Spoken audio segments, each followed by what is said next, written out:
Welcome to the lecture. The topic is on chemistry and the atomic structure and chemical bonding. My name is Mangala Sundar. I am a professor in the Department of Chemistry in the Indian Institute of Technology, Madras.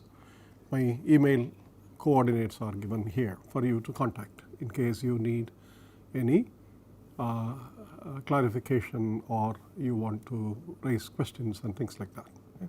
Now, this lecture is on coordinate transformation. As has been the practice with the series of lectures, the mathematics would be elementary, but it is important to be clear of the mathematical details. And the coordinate transformation is an extremely important process for understanding some of the model problems and solving them in quantum mechanics. The most important problems in this particular course are the two problems, namely the particle in a box, a particle on a ring, as well as the particle namely the electron in the hydrogen atom. The particle on a ring often uses a quasi one dimensional variable, namely the angle. It is a polar coordinate system transformation that we have implicitly used. And in the case of hydrogen atom, we would use a spherical polar coordinate system. Therefore, the quantities and the equivalences between these two coordinate systems should be understood fairly clearly. Now, in two dimension, the polar coordinate system transformation between Cartesian and polar is the transformation between the two coordinates x and y in the Cartesian system and the coordinates r and theta in polar framework. In the case of 3 dimensions, it is the transformation between the 3 coordinates x, y, z in the Cartesian axis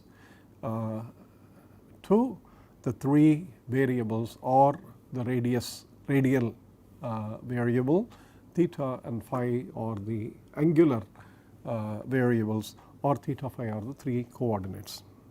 Now, let us start with a simple 2-dimensional transformation, and what is meant by equivalence we will see.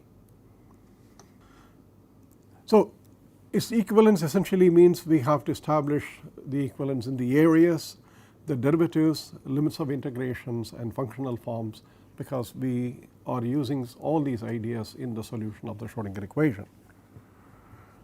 Now, in 2 dimension planar x and y, you can see that any point and any function is a function of the 2 coordinates x and y, and the x and y is they are marked as a point on the 2-dimensional axis system, and the angle that the position vector makes with the x axis theta, as well as the length of this vector, are used to define the polar coordinate systems as follows. The component of x is given by the radius vector r into cos theta, and the component y is given by r sin theta, and therefore, this is the transformation from Cartesian to polar. What is the inverse transformation? If you take the squares of these and add them up, and you take the square root, you see that r is equal to square root of x square plus y square, and taking the ratio of y by x, you get tan theta, and therefore theta is equal to tan inverse y by x. Therefore, the coordinate system and transformation and the inverse are defined for polar system. Likewise, other coordinate systems are used. Cylindrical coordinate systems are often used in some of the problems. Then various other systems, there are some 10 to 11 coordinate systems that we may use in quantum mechanics, but for our problems these two would do. Okay. Now, a function in x and y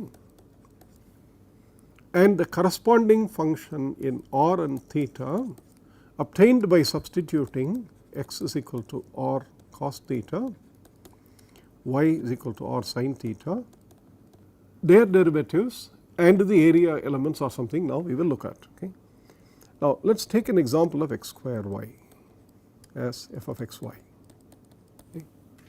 Now, in the xy framework we have partial derivatives dou f by dou of x, dou of f by dou of y, and dou square f by dou x square, dou square f by dou y square, and dou square f by dou x dou y, and so on. Okay. Now likewise the corresponding function f also has dou g by dou r, dou square g by dou r square, and dou g by dou theta, dou square g by dou theta square, and likewise dou square g by dou r dou theta, and so on. So these are the partial derivatives in the polar coordinate system, and these are the partial derivatives in the Cartesian coordinate system. How do we relate them? Because when we use the transformation from one coordinate to other, the derivatives should also be transformed to the coordinate system that we use. So here is an example for the two-dimensional system.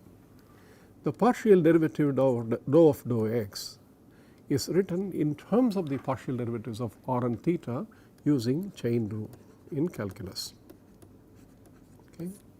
And that is given as dou r by dou x, dou by dou r, plus dou theta by dou x, dou by dou theta, because x depends on r and theta. Okay. Therefore both the derivatives are here. Now you see you need the derivative dou x by dou r, or the inverse dou r by dou x, and that is easy to calculate because you know r is equal to square root of x square plus y square. Therefore dou r by dou x is x by square root of x square plus y square, and that is r cos theta by r, and that is cos theta. Okay. Likewise dou theta by dou x is, if you recall, theta is tan inverse y by x, and therefore the derivative of that is tan inverse is of course 1 by 1 plus y square by x square times minus y by x square, which gives you minus y by x square plus y square, and in terms of the r and theta it gives you minus sin theta by r. Therefore the derivative dou by dou x in the Cartesian coordinate system is equivalent to the derivative cos theta dou by dou r minus sin theta by r dou by dou theta. Okay. Therefore if you do dou f of x y dou x, you calculate that. To calculate the corresponding quantity using g, you must actually do cos theta dou g by dou r minus sin theta by r dou g by dou theta, where f of x y and g of theta are equal. Okay, r and theta are equal. So here if it is x square y, the corresponding g r theta is x is equal to r cos theta, therefore it is r square cos square theta or sin theta, which gives you r cube cos square theta sin theta. These functions are equivalent, and therefore these derivatives are also equivalent. The derivative dou by dou x is given by, in this system, by this and also by this. Okay. Let us calculate and see that it is true. Okay. So let us take the derivative dou g by dou r, which is dou by dou r of r cube cos square theta sin theta, and that is 3 r square cos square theta sin theta, and dou g by dou theta is dou by dou theta of r cube cos square theta sin theta. So that is given as r cube into 2 cos theta sine theta. So, this becomes sine square theta and with a minus sign, and the other derivative is the derivative with respect to sine theta, which gives you r cube cos cube theta.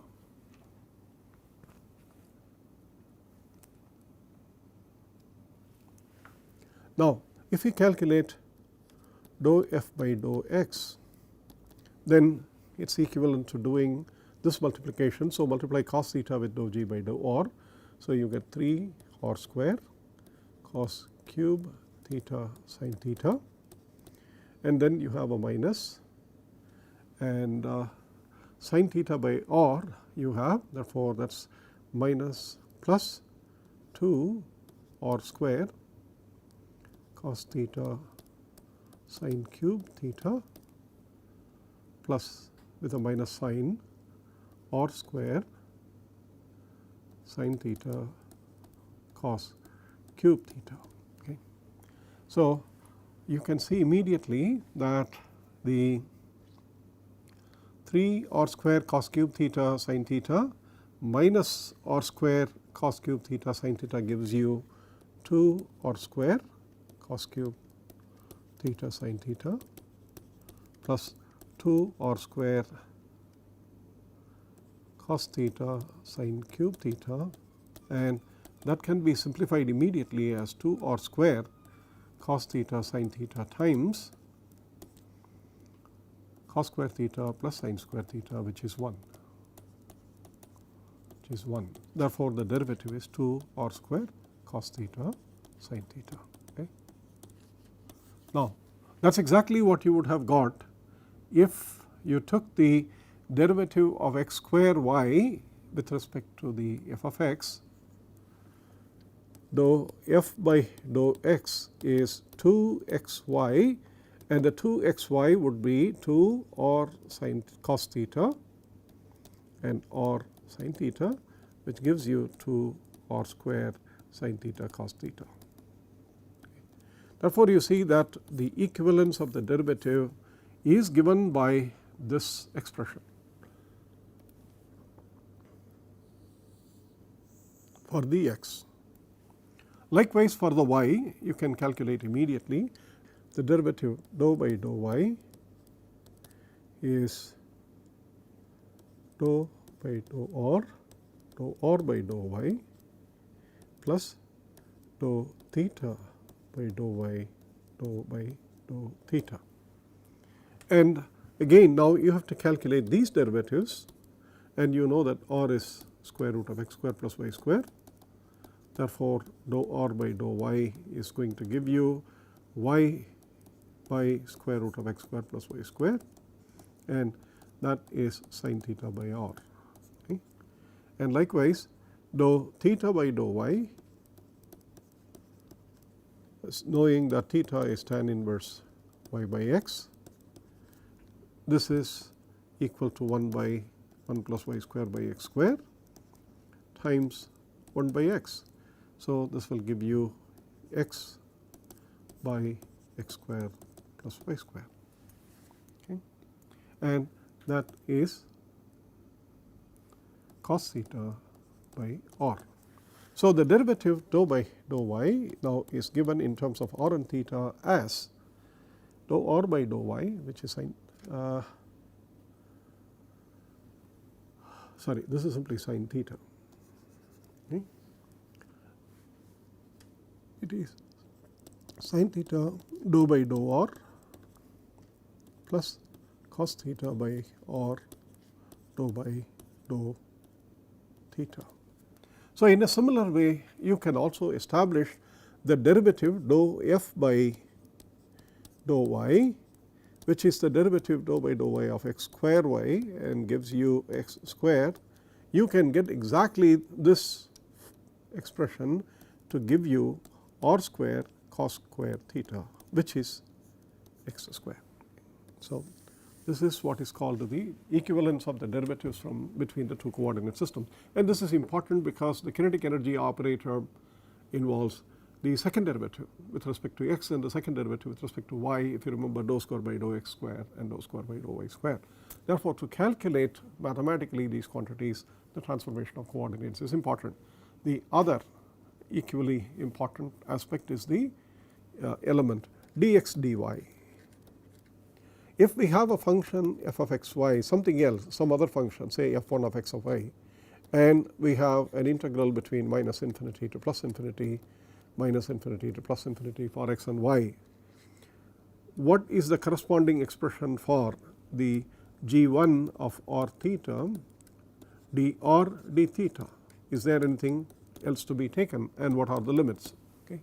It is easy to see that, because when you say you are integrating between x and y with minus infinity to plus infinity, minus infinity to plus infinity, you are integrating over the entire plane, and the same integration can be carried out by integrating over all angles of theta from 0 to 2 pi, starting from some angle here, and 0 to 2 pi,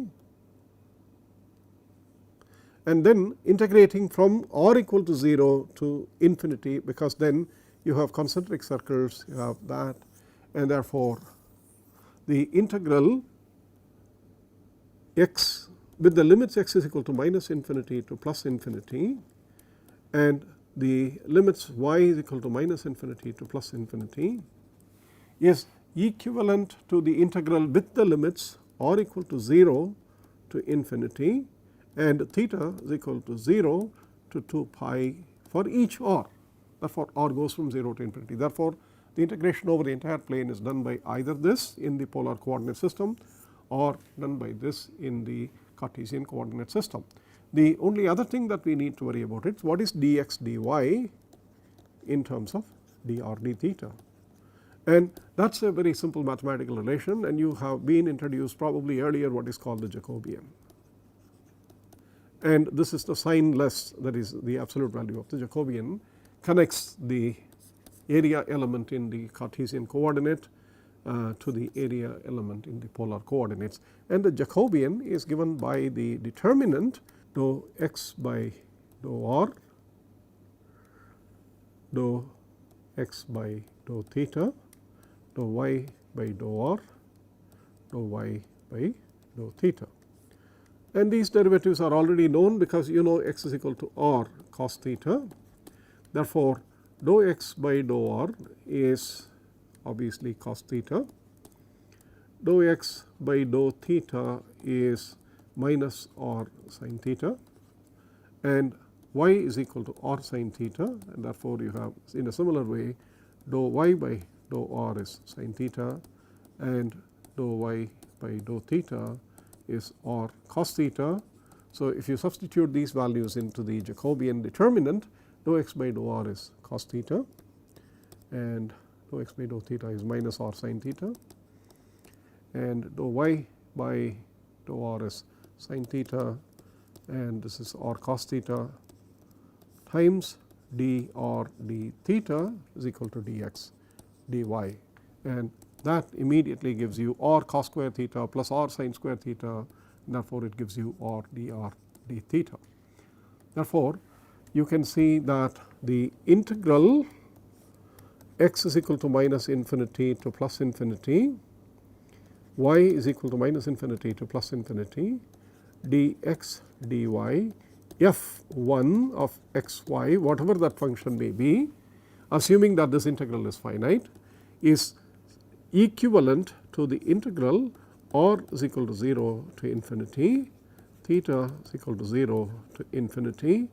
It is g1 of r theta, which is obtained by substituting f1 x is equal to r cos theta, y is equal to r sin theta, and that gives you g1 of r theta, and this is r dr d theta.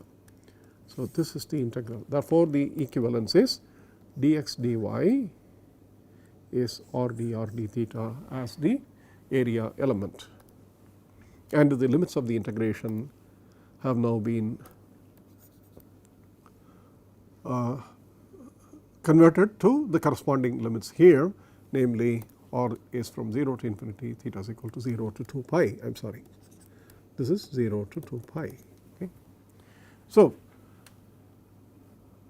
that is one example with which I will close this lecture, namely the calculation of the integral e to the minus alpha x square dx from minus infinity to plus infinity.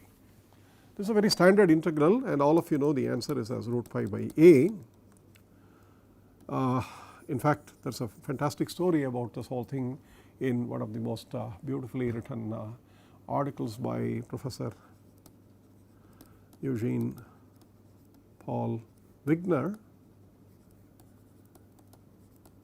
in an article known as The Unreasonable Effectiveness of Mathematics in Physical Sciences. I suggest every one of you pull this article from the internet and read the first paragraph of how the pi in a probability distribution comes out as the ratio of the circumference of the circle to its diameter is connected to the population distribution, and it is a very beautifully written article. Okay. Now, this integral I, if we write this as minus infinity to plus infinity to the minus alpha x square dx, to calculate this let us do I square, namely multiply this integral by its own alpha x square dx, and since the variables are these are variables inside the integral, we have to use a different variable, namely alpha y square dy. Okay. That is also between 0 and infinity, minus infinity and infinity. So, this gives you the double integral x is equal to minus infinity to infinity, y is equal to minus infinity to infinity, e to the minus alpha x square plus y square dx dy. Now, remember that if we make the transformation x is equal to r cos theta and y is equal to r sin theta, then we know that x square plus y square is r squared, and we know that dx dy needs to be replaced by r dr d theta. Therefore, the integral I square is now given by the corresponding limits, namely r is equal to 0 to infinity, r dr, theta is equal to 0 to 2 pi, e to the minus alpha r square d theta. Now, the integral with theta d theta, this function does not depend on theta, therefore, it is nothing but the integration of d theta from 0 to 2 pi, therefore, it gives you the answer 2 pi times the integral r equal to 0 to infinity or e to the minus alpha r square dr. And that is a very easy integral to evaluate by partial integration, namely I square is 2 pi times r equal to 0 to infinity d of e to the minus alpha r square by minus 2 alpha. This is the differential form, the fully differential form, exact differential form integrated between r equal to 0 to infinity is the same as that. Since it is a differential, perfect differential, the answer is basically 2 pi times e to the minus alpha r square by minus 2 alpha between the limits 0 and infinity. And at infinity r is of course infinity, so this function goes to 0, and at r equal to 0 this function is 1 by minus 2 alpha, but there is a minus sign, therefore, this becomes 2 pi by 2 alpha, and that is I square, which is pi by alpha. Therefore, I is equal to root pi by alpha. And once you know this integral e to the minus alpha x square dx from minus infinity to plus infinity, you can calculate any number of them, namely minus infinity to plus infinity x raised to 2n e to the minus alpha x square dx by simply repeating the partial integration until you reach the point with no other polynomial of x but except e to the minus alpha x square dx. At that point you put that integral as root pi over alpha. Therefore, you can generate the entire integral series using this elementary, but one of the most important integrals. We will use this in harmonic oscillator, and you do not need to calculate this integral x raised to 2n plus 1. This is n is an integer, I did not say, but that is what is implied, and if it is n is an integer, x raised to 2n plus 1 e to the alpha x squared dx is 0. Therefore, you do not need to calculate.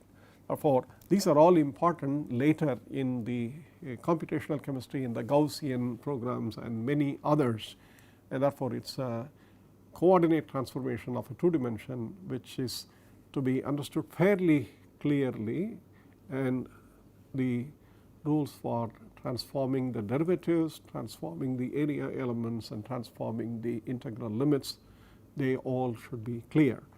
For the 3-dimensional system, where we have x, y, z connected by r, theta and phi, the lectures on the hydrogen atom contain some of the details with the coordinate equivalence x is equal to r sin theta cos phi, y is equal to r sin theta sin phi, and z is equal to r cos theta, and the inverse transformation that r square is equal to x square plus y square plus z square.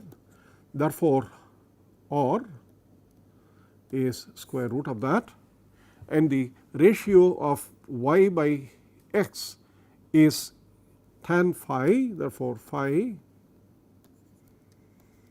is tan inverse y by x, and to calculate to the theta, x square and y square, if you take the square root, that gives you r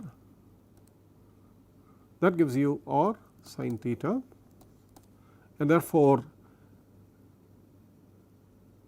theta is tan inverse square root of x square plus y square by z. Okay. R sin theta by r cos theta is tan theta, therefore theta is tan inverse that. Okay. Therefore, the transformation given by these equations x, y, z, and the inverse transformation given by these equations for r, phi and theta determine the 3-dimensional problem which would be studied in the case of hydrogen atom, and the hydrogen atom Hamiltonian would be transformed into spherical polar coordinate system, because the potential energy of interaction between the electron and the nucleus is spherically symmetric, and so spherical polar coordinates would be used. There I would discuss the transformation more in detail with respect to the partial derivatives and the equivalence of the volume elements and the Jacobians, etc. Therefore, this lecture may be kept in mind when you read that particular lecture for the study of the hydrogen atom in detail. Okay. We will continue with the course with the solution of the model problems in quantum mechanics, elementary model problems in quantum mechanics in subsequent lectures. Until then, thank you very much.